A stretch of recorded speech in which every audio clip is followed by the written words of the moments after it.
ऋषींचा शाप, तपस्या भंगाची शिक्षा। भारतीय संस्कृतीत तपस्या ही सर्वोच्च शक्ती मानली गेली आहे। एकाग्रतेने, संयमाने आणि श्रद्धेने केलेली तपश्चर्या देवानाही थरथरते।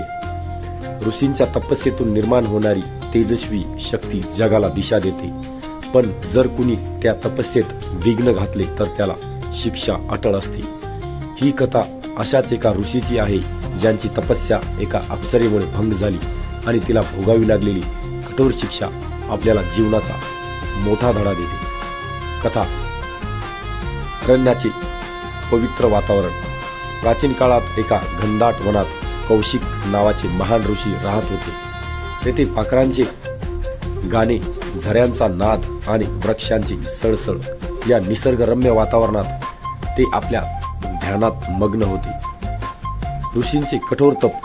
कौशिक ऋषी दिवसेंदिवस अन्न पाण्याचा त्याग करून केवळ प्राणायाम, ध्यान आणि मंत्र जपात गुंतले होते। त्यांच्या शरीराचे रक्त, मांस क्षीण होत होते, पण आत्मबल तेजस्वी होत होते। असुरांची भीती। असुर लोकात बातमी पसरली की कौशिक ऋषींची तपस्या जर यशस्वी झाली तर त्यांची शक्ती असुरांसाठी घातक ठरेल। असुर राज भयभीत झाला। नंबर 4, कट कारस्थान। असुर राजाने विचार केला, ऋषींची तपस्या मोडली तर त्यांची संपूर्ण साधना व्यर्थ ठरेल। यासाठी त्याने एका सुंदर व मोहक अप्सरेला योजना समजावली।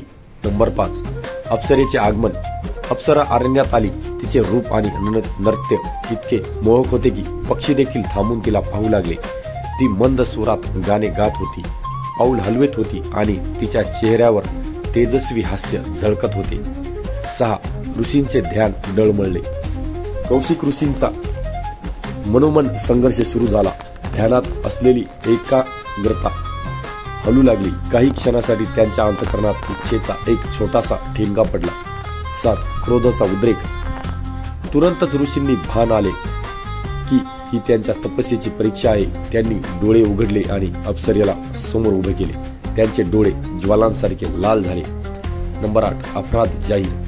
तू माझ्या तपस्येत विघ्न आणले आहेस। तपस्या ही देवाचा मार्ग आहे, यामध्ये हस्तक्षेप करणारा अपराधी आहे। ऋषींचा आवाज संपूर्ण अरण्यात घुमला। 9, शापाची कठोरता।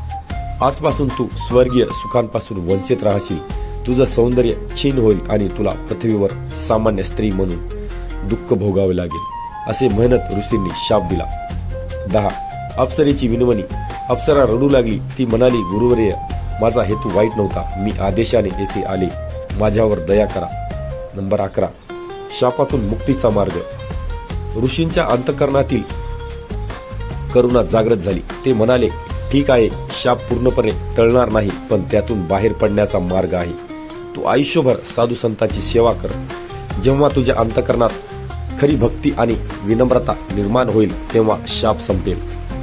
12, समाप्ती। अप्सरेने शाप मान्य केला। तिने आपला अहंकार सोडून सेवाभाव स्वीकारला। ऋषी पुन्हा आपल्या तपश्चर्येत मग्न झाले। अरण्यात पुन्हा एकदा शांतता पसरली। दृष्टांत। ही कथा आपल्याला सांगते की ज्याप्रमाणे वाऱ्याची एक झुळूक देखील दीपमाळेला थरथरवते, त्याचप्रमाणे मोह आणि प्रलोभन हे तपश्चर्येत विघ्न आणू शकतात, पण ज्याने विघ्न निर्माण केले त्याला फळ भोगावेच लागते। शिकवण। तपस्या, साधना आणि एकाग्रता ही सर्वश्रेष्ठ शक्ती आहे। नंबर 2, दुसऱ्याच्या साधनेत विघ्न घालणे हा गंभीर अपराध आहे। नंबर 3, मोह, वासना आणि प्रलोभन क्षणिक असतात, पण त्याचे दुष्परिणाम दीर्घकाळ टिकतात। नंबर 4, शिक्षा अटळ असली तरी खरी भक्ती आणि सेवाभाव मनुष्याला पुन्हा उंचावू शकतो। नंबर 5, ऋषींच्या क्रोधातही करुणा असते। ते शिक्षा देतात पण मुक्तीचा ही मार्ग दाखवतात। धन्यवाद। कथा आवडली असेल तर चॅनलला सबस्क्राईब करा आणि नक्की शेअर करा।